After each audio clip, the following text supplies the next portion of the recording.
On behalf of the World Consciousness Alliance, the board, the members, and all our friends of the World Consciousness Alliance, we welcome you to the Renaissance of Humanity, Conversations for Change.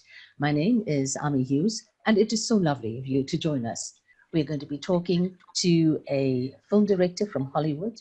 He's won 2 Emmys for his films, and I'd like to bring in from Hollywood, Allan Holzman. Allan, thank you very much for joining us, particularly in what we are experiencing now in the world with a virus that has really caused such chaos in our lives. How do you see the film industry actually responding to this? But first, let me ask you, how has this impacted you personally in your profession? Welcome. Thank you so much for joining us. When the virus first hit, I found a cartoon that I related to, and it was 2 pictures side by side. One was the film editor before the virus, and one was the film editor after the virus, and it was the same picture. I had the good fortune of having had many years of not necessarily rebelling against the industry, but wanting to chart my individual path in the industry. And in order to do that, I had to have my own place. And if I could support myself as an editor to working for other people, I could then support my own work as an editor. And I discovered a way to make movies through archives. And so I invade an archive and express it. And I've done that for the last 20 years. And I also work as a film doctor, and that's how I earn my money now mostly. And so there's always a film in trouble, so I can always save it. And I save it I can save films, particularly documentaries, by taking out the narrator and finding the stories finding the storytellers and finding the heart of the movie. And I've kind of thrown traditional structure out the window and structure a film or a documentary by always defining the heart. And you go in search of the heart, and whatever doesn't become the heart becomes an interesting scene. And you can fill it out as you chart the path. As far as what's happening in the industry, no one really knows, and it's very frightening. And people are trying to work out a way that it's quote unquote safe to shoot. But if you have experience having been on a film set, there's nothing that's ever goes as planned. And after your first hour, you're behind schedule. And if you have to meet your day, you have to hurry and rush, and you need that prop over there. So suddenly the person who was supposed to be on stage level 3 and not to work with the actors has to work with the actor. And how do you control that? So you have a problem with TV production and film production. And in thinking of how we're going to move ahead, it's actually moving ahead by itself in ways that aren't Hollywood at all. Going from TikTok to any kind of other self-expression that you want to make. And the media makers are the kids now. And it's kind of, it's heartening in one respect, because comedy really rules. And so bringing comedy to humanity in terms of a crisis is an amazing experience. And so it brings warmth and love to life. But I'm stuck on the film doctor. I didn't realize that the film industry, there was such a thing as a film doctor. So I'm really stuck on that. That's really amazing. And you were talking about comedies. I think right now we really need a lot of comedy in our lives, don't we? There is one moral that I wanted, or interesting story that I wanted to communicate in terms of being an agent of change, is a children's book. And I began my interest in children's book with my children. And there was one book that I found that is perfect for 3rd graders that I lived my life by after I found the book. which is Miss Rumphius. And it's a story about a little girl who grows up in San Francisco with her grandfather. And her grandfather paints ships, not the actual ships, but paintings of ships. And her job was to do the sky and the clouds. And he said to her, I want you to do 3 things in life: travel the world, live by the ocean, and make the world more beautiful. And I think if that's everyone's goal, humanity will be better. I experienced it myself directly 20 years ago when I had the flu and recovered from it, and not this flu, but it was another flu that was really bad. And I thought of Miss Rumphius, and I thought of what can I do to make the world more beautiful? And as a film editor, you're always aware that people don't appreciate the art of film editing. And so I came up with the idea of invisible art, visible artists, and created a seminar for the Academy Award nominated editors the day before the Academy Awards. And I knew they all had to be in town. And the idea was to make it a free event in a big theater and have them bring in scenes and talk about their process. Because as an artist, I'm much more interested in the process of art than I am in the interpretation of the product. And that just had its 20th year this year. And it's been a sold out event. And I've made documentaries of the first 10 years. And as a teacher, I've been able to use those. So I've been able to bring the art of editing to people through that and increase the people's ability to communicate. That is very interesting. And we will come back to you and we'll pick up on how you are helping the youth in your area. And especially for you, for a person like you in the film industry, a camera is something that is very valuable to you, and you know it's a prized possession, and you would not simply want to entrust it to anybody, not least of all to the young people that you want to really help and bring up as to tell their stories, to tell their tales, and to encourage and inspire and help them grow. So we'll pick up with that a little later on. Allan, yes, we know you won 2 Emmy Awards for Survivors of the Holocaust, and was a Peabody film. And a Peabody, yes, for the same movie. So let's take a look at how you took a closer look at I Have a Dream speech, because you went deep into it. You actually went into almost, if you can look at it in terms of cells and atoms, you went deep into the electrons of the cells of that I Have a Dream speech, and you dissected it, and you found something there that many people had missed. Tell us about that. I first saw Dr. King speak when I was 15. I went to high school with Andra, and I went to we went to a church in Baltimore, and I was with 2 other friends who were white, and we were sat in the front row. We were seated in the front row of this enormous church, and I swear the building shook. And I wanted to go to the I Have a Dream speech, but my parents wouldn't let me. And so that was the last time I listened to them. But I wanted to be there. And after doing Survivors of the Holocaust, I had to do that documentary on spec, meaning that I had to do it without the first cut without pay, because I insisted on no narrator. And I grew up as a stutterer. And as a stutterer, I always hated the voice of, in a documentary, what's known as the voice of God, this voice that comes from somewhere that's perfect. And I sought the imperfect voice, as you do in life. And those come from the storytellers. And people find their own expressions and don't necessarily speak in straight lines. But I knew that the emotion came from there, and the character comes from there. And I had the fortune, which is unusual, to go from features to documentaries. Most people take the other path if they're to go from one to the other.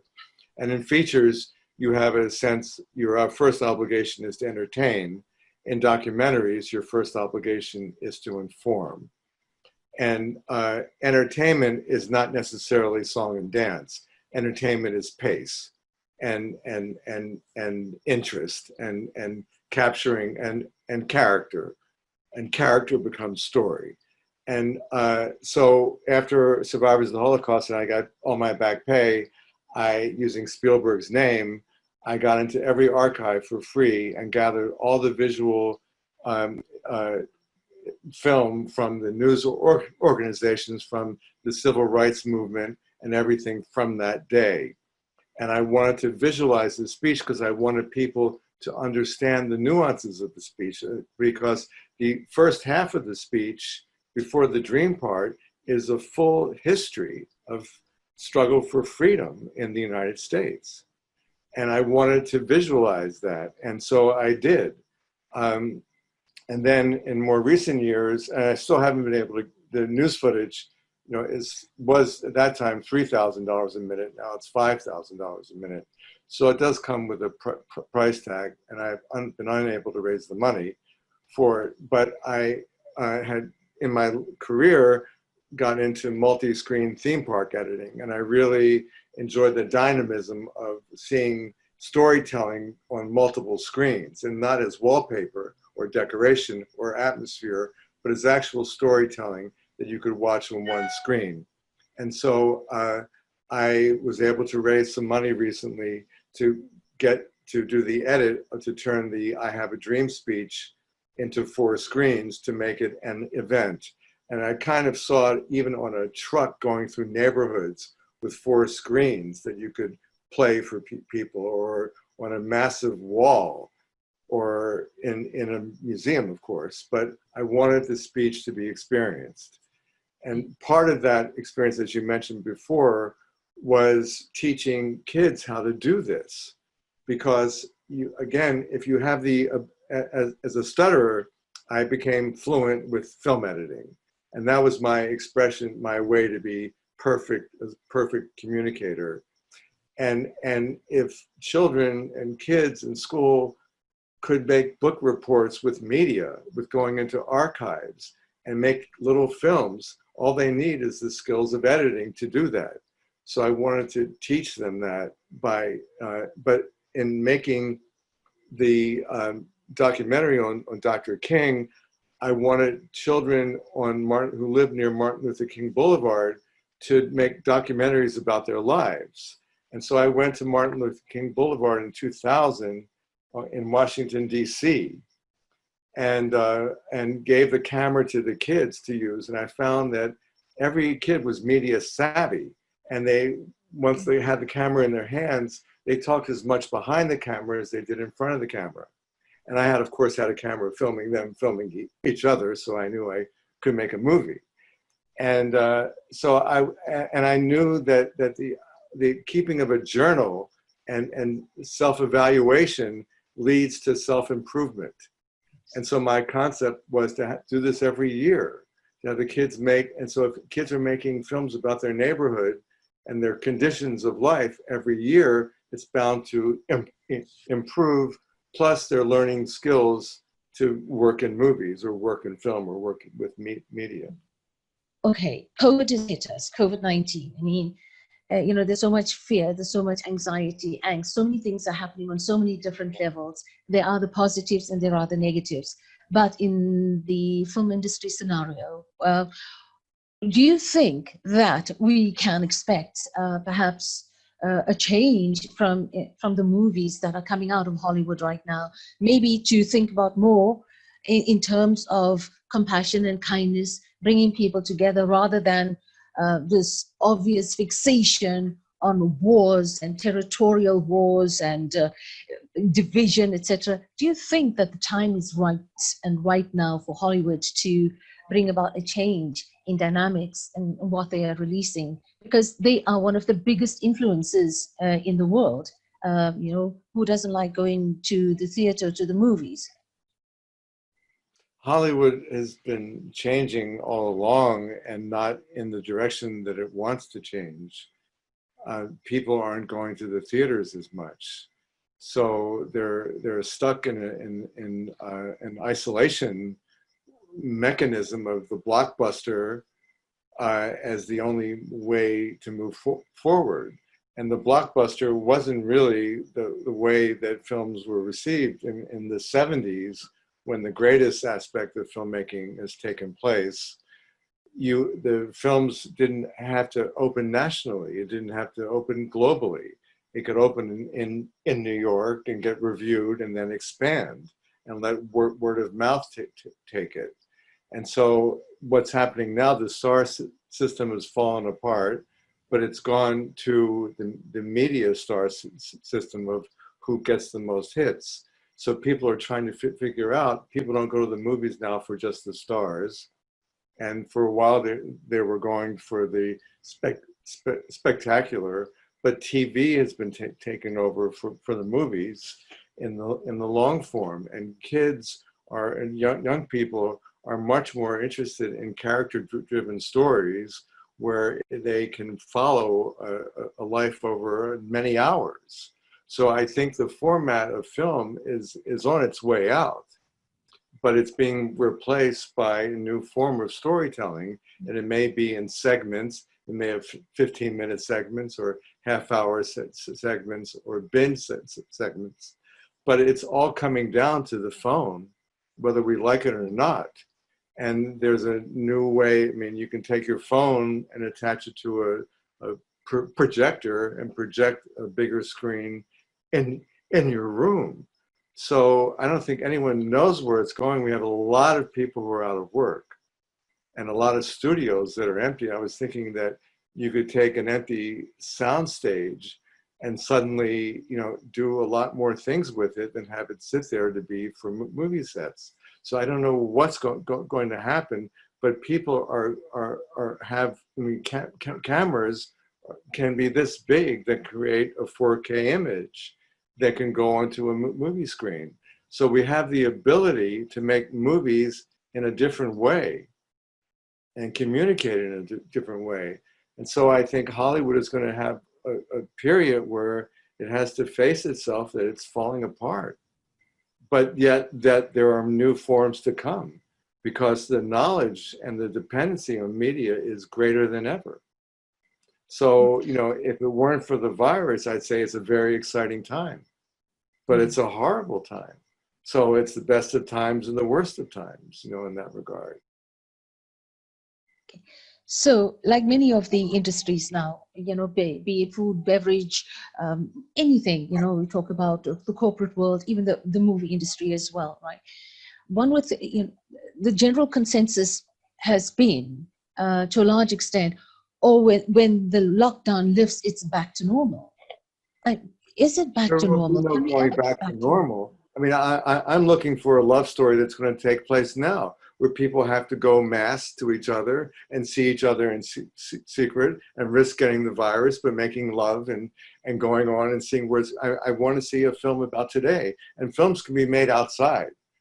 People aren't talking about that as much, but if you forget about the studio, forget about indoors, but make outside, at least you have a chance then to make a movie in a decent way without too much risk, without enough risk.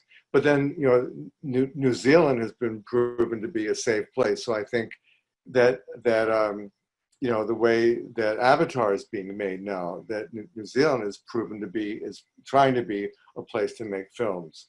Before the virus hit, I was hoping to direct a movie that was going to take place in Alberta. It didn't take place there, but the Alberta Film Commission was offering money. And so if Alberta, becomes a safe place, maybe people can go there. Who knows? If you can improve a safe place, then you can bring people there. And it's a while before the United States is going to be safe. You mentioned that you're interested more in the process of arts and not just the interpretation. Do you see that through this effort of exposing the process of art to people more, we can raise the consciousness of people to be more expressive, progressive, and introduce positive changes not only in themselves, but that's where it begins, right? Within themselves first, before you can even attempt to do anything on the outside. But anyway, getting back to the question, but also the world, how would we then, introduce these positive changes in ourselves first and around the world? Is this feasible with the movies? The key is to be creative in your own way. It's like when I wanted to make documentaries about the Native American boarding schools, I didn't want to interview historians. I wanted to see history through eyes of artists, and discovered an amazing story that Indian art on paper was created in the boarding schools as an act of rebellion. So it's tapping into the creative experience in visible artists. All the editors in the 20 years, each one has a different approach to how he or she edits. And so it's really finding your creative expression that's really the most important thing. Yes.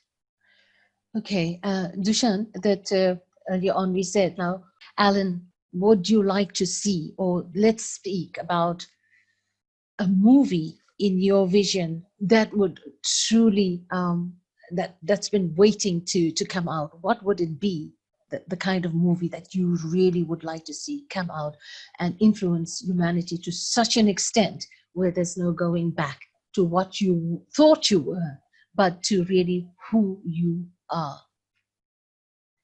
Well, two movies stand out. One is Run Lola Run, which was a German movie about is trying to reverse the course of action, and it keeps replaying itself in different ways, and people are able to, see the same action through different eyes. But just immediately last year, a movie that won the Academy Award, I'm drawing a blank right now, from South Korea. Movies about people in a specific area that you're trying to communicate to the world. So life is going on here, and you're trying to express it so that everyone can understand the immediacy of what you are going through, or what you're experiencing. Is it Parasite movie? Pardon? Parasite? Yes, thank you. And so with Parasite, you're able to mix genre with humanity and the class struggle, and entertain in a way that you understood people from so many different levels. And when you have a movie where everybody is making up stories and everybody is avoiding the truth, you're able as an audience to find the truth and find the meaning and find who you can identify with. But I'm also interested in a love story that takes place right now, and a chase takes place right now. Alan, your film editing school, how's that going? And who are the people that you've opened up the film editing school to? And how would you like to see this progress in the future? Well, I taught at USC for 12 years, and I stopped recently. I stopped two years ago, but I've created this, what I wanted to do was visit universities. And I have enough films now that I've made about filmmaking, and enough documentaries to back up the filmmaking to show for 4 or 5 days. And it covers the art of directing, the art of editing, the art of production design, the art of animation. So I am my own film school, and I would love to show this work. For the art of directing, I took the AFI archive from the 70s and early 80s, and some of the people were recorded. So I took whatever they had was left in a closet, and I rescued it. And I have Spielberg, who's very young, Hitchcock before at the end of his career, Truffaut, at the height of his career, Frank Capra at the end of his career, David Lean at the peak of his career, and John Huston towards the end of his career. And I visualize them with their movies and just their speaking. So I would love to for people to see that. And the production design I've made with Rick Carter, who has worked with Spielberg and Bob Zemeckis and Jim Cameron. And his process of working is beginning with a blank slate and imagining all this imagery and trying to set the world, build the world in front of the director. So, and none of this is with a narrator, and all of this is with the storytellers and the filmmakers.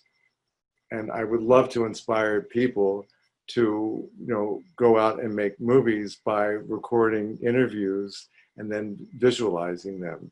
And the key that I didn't mention before is that the narrator is really replaced by the music. And music lets you know how to feel and lets you know how to see. And so music is really the narrative guide. Yeah, it's not complete without the music, is it? Mm-hmm. Well, so, I really can't begin without the music. I go in search of the music to express the feeling. And then you can get rid of the music and substitute with other music. But music has its own structure and its own emotion. And everything is about trying to communicate an emotion and the character. how should we help the next generation, especially the children, as parents, to explore and live their dreams? How do we catalyze this change and not become overwhelmed with all things going on around us, in terms of the fear, the competition, the panic, etc., the reactions to those inevitably creep into parenting? I put myself on the level of our kids instantly. I go to their level and try to be underneath them. But I found that the first year, they're just a sponge. So I read novels to each of our daughters. I found that Bambi was a great novel to read. And that's a 400-page book about perception of Bambi of the world. And you get to discover the world through a child's eyes. And then to give them the confidence of following their imagination and the ability to express it. So whether it's with painting or writing or drawing or singing or whatever means of expression through body movement, that they are interested in follow that and encourage that and give them the confidence of choice and go with their choices. And then the other thing is to inspire them to exercise from the moment that they're born. And so that they never have to have that leap, oh, I've got to exercise, I've got to start that. So that daily exercise is just a natural part of their life, and healthy eating habits too. And so that you're giving them the benefit of a good body and confidence in the world. But it's mostly through tapping into their imagination and going with their interests. I just want to put a special opportunity out that I think that there should be more stutterers who are role models. That I think that Joe Biden, has been hiding his stuttering through his life, and so much of what he says is to avoid stuttering in public. And so I think that if our teachers could stutter, if our policemen could stutter, people who stuttered, I found that when I overcame my stuttering, it was later in life. I mean, I still stuttered, but it was accepting the fact that you stutter was the number one key. And the fact that you're stuttering is not because of what happened, what caused it. What caused it has nothing to do with your stuttering. The reason why you keep stuttering is the fear of stuttering. So I would just hope that there are stutterers out there, and if I could be a role model for a stutterer, here I am. And I hope that doctors are stutterers, and people who have to speak in life can be stutterers. You mentioned something very important there.